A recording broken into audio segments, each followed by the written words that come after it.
Hello ဒီနေ့မှာတော့3တင်ငယ်ချင်းနဲ့အတူတူ breakfast စားပြီးတော့ဒါသူတတူးသွားထိုးတာကိုလိုက်ဆောင်ပေးမလို့ဖြစ်ပါတယ်ဒါတော့တတူးဆရာစီအရောက်မှာသူ့ရဲ့ငါးရဲ့လှပမှုနဲ့ငါးကန်လေးရဲ့စမ်းသစ်မှုလေးကိုရိုက်ပြထားတာဖြစ်ပါတယ်ရှင်ဒီရလေးဒီမှာ dreams တခုရှိအဲ့လိုမျိုးကိုလိုနီခစ်ကအဲ့လိုမျိုးစာအုပ်တွေကိုသူအရန်သဘောကျအဲ့လို big window တွေနဲ့အရန်နေချင်အဲ့လိုမျိုးမှာနေရမယ်တရက်တော့ဒါကတော့ဒီတတူးဆရာရဲ့ studio ကခေါင်းဒီမျက်နှာဖုံးတွေခေါင်းနေတယ်လို့ပြောတော့မယ်မျက်နှာဖုံးတွေကိုသဘောကျလို့ရိုက်ထားတာပါ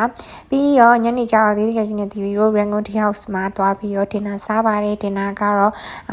တမျက်နှာမျိုးဒါကတော့ဘိုက်စာနေပြီအဲ့တော့အစားအသောက်ကိုစောင့်နေချိန်မှာကိုကို distract လုပ်နေတာဘိုက်ကမတရားဟာတရားစနေပြီအရင်ဆုံးရောက်လာတာဆက်လက်ဆိုတော့နှစ်ယောက်သားဆက်လက်ကိုစားကြတမဲတော့မကြောက်ဘူးပကံနောက်ပြီးတော့မှာလေးရောက်လာပြီပေါ့နော်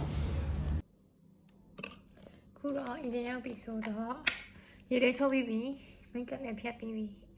ဒါညအိတ်ဖို့စင်ကယ်လေးလုပ်ပါမယ်အိတ်တော့မိတ်သေးပါဘူးဒါပေမဲ့ရေချုပ်ပြီးကစားဆိုတော့တခါလေးလုပ်လိုက်ချင်တော့အိုင်ခရင်လေးကိုလိမ့်ပါမယ်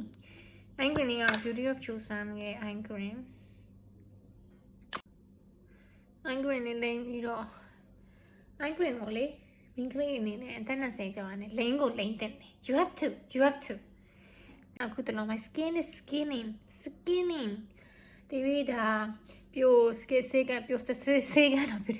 ပြိုစေကမှာဒီရီဒါ Asian treatment လေးလုပ်ထားတာပေါ့နော်ဒီရီရဲ့မျက်နှာကိုအားရဲ့ဒီလိုမျိုးအသားရည်ဒီလိုနေရာဆိုလုံးဝချက်ကက်ကလေးဖြစ်သွားတာပိုတွေ့နိုင်တယ်ပေါ့နော်ဒီဆိုလို့ရှိရင်ငကိုတွေကလည်းဒီရဲ့ jaw line ရှိပါတယ်ဒါပေမဲ့ jaw line အခုဆိုပို့ပြီး snatch ဖြစ်သွား snatch video edit လုပ်ဆရာရှာလေးလုပ်မယ် video တင်ကြလေးရှိရလေးတင်မယ်ပြီးလို့ရှိရင်တော့ဖျက်ချက်ခုံးမယ်ဒီပါရမရှင်ဆိုတော့ဒီ vlog လေးကိုအဆုံးကြည့်ပြီးစုမြိုက်တင်ပါတယ်နောက်ကျမှပြန်နေကြမယ် bye